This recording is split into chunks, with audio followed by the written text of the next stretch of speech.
যারা খেয়ে ফেলেছো সিগারেট, গাঁজা, ইয়াবা, বিয়ার, টিকটিকির লেজ, ঘাম।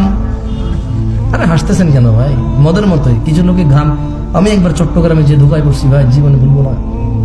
তখন আমি বাংলাদেশে মাত্র এসে বিয়ে করছি, তো শ্বশুররা থাকতো চট্টগ্রাম। এখন আমি ট্রেনে যাইতাম, নাঙ্গলকোট স্টেশনে ট্রেনে উঠলে চিটাগং পাহাড়তলি অথবা রিয়াজউদ্দিন বাজারের আগে কোথাও নেমে যেতাম।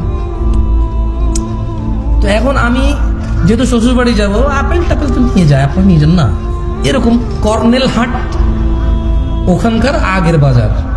তো কর্নেল হাটের একটা ফুট ওভার ব্রিজ আছে, যারা আপনারা চিটাগং গেছেন দেখছেন হয়তো।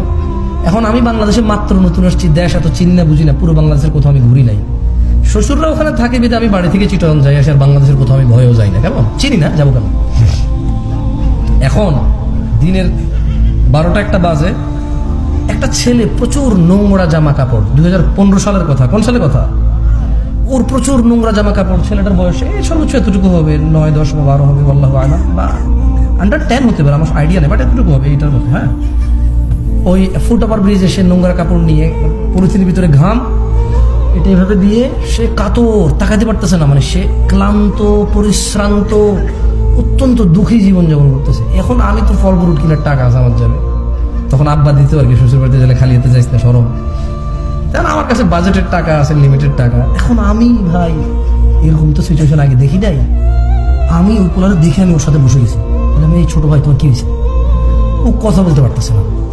বিশ্বাস করেন আমার এত মনটা খারাপ হয়েছে, আরে আল্লাহ কোন গরিব দেশে আসছে, একটা ছেলে অভাবে ঘাম খাচ্ছে। আমি চিন্তা করছি কি, ওয়াল্লাহ আল্লাহ সাক্ষী, আল্লাহ সাক্ষী, আমি তো জানি যে নেশা, হিরোইনের নাম শুনছি, এগুলা মদপদ খায়, নাম শুনছি। একটা আল্লাহ সাক্ষী, ওয়াল্লাহি আমি এখন হয়তো এটা কৌতুকের মতো করে বলতেছি, কারণ আমি এখন নিজে বুঝে গেছি আমার এত খারাপ লাগতেছিল। পর আমি চিন্তা করলাম শ্বশুর বাড়িতে ফল নেবো নাকি, এই ছেলেটা এত কষ্টে আছে, ঘাম খাচ্ছে, একে দান করে দিব। আমি বুঝতেছিলাম না, সিদ্ধান্তহীনতায় ভুগতেছিলাম। পর আমি আমার যাবে যা ছিল সব কটা টাকা ছিল, রিক্সা ভাড়া রাইয়া, তো আমি ওরে সবগুলো টাকা দিয়ে আমি চিন্তা করলাম, আমি সবাই বুঝছেন কাতরাচ্ছিল তো, বুঝছেন, ও তো ঘাম খাচ্ছে, এটা যে নেশা আমি তো জানি না, ও তো ঘামের গ্রান দিচ্ছিল। কেমন ওই যে জুতার যে আঠাগুলো, এগুলা আমি তো জানি না জিনিসটা। এখন আমি ওরে এই টাকাগুলো দিয়ে আমি খালি হাতে চলে গেছি শ্বশুর বাড়ি। তো আমার সম্বন্ধে ওনার সাথে আমার বেশ ভালো সম্পর্ক, মাশাআল্লাহ, আল্লাহ সহজ করুন, আল্লাহ দূরত্ব দূর করে দিন, এবং আল্লাহ হেফাজত করুন আসরুদ্দিন শয়তানি বদমাশি থেকে। এখন আমি ওর বললাম যে ভাই এটা তো শরমের কথা, আমি তো খালি হাতে আসছি, আসলে ঘটনা হয়েছে আমি চিন্তা করছি শ্বশুর বাড়িতে ফল ফ্রুট নেওয়ার চাইতে মানুষের সাহায্য করা বেশি ভালো হবে। একটা ছেলে ওভাবে ঘাম খাচ্ছিল, ঘাম। উনি আমাকে বললো যে ঘটনাটা খুলে বলো তো। আমি ওনাকে ঘটনাটা খুলে বললাম, খুলে বলার পরে উনি হাসে বলে যে আস্তাগফিরুল্লাহ, এটা তো নেশা করতেছিল।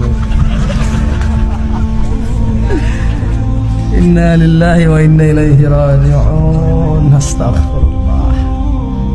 আমার এত মনটা খারাপ হয়েছে ওই দিন, বিশ্বাস করেন। কি করলাম জিনিসটা, দিলাম পোলা অভাবে ঘাম খাচ্ছে এদেশে, ওরা দান করলো অভাবের কারণে, ও তো নেশা করতেছে। আউযু বিল্লাহি মিনাশ শাইতানির রাজিম।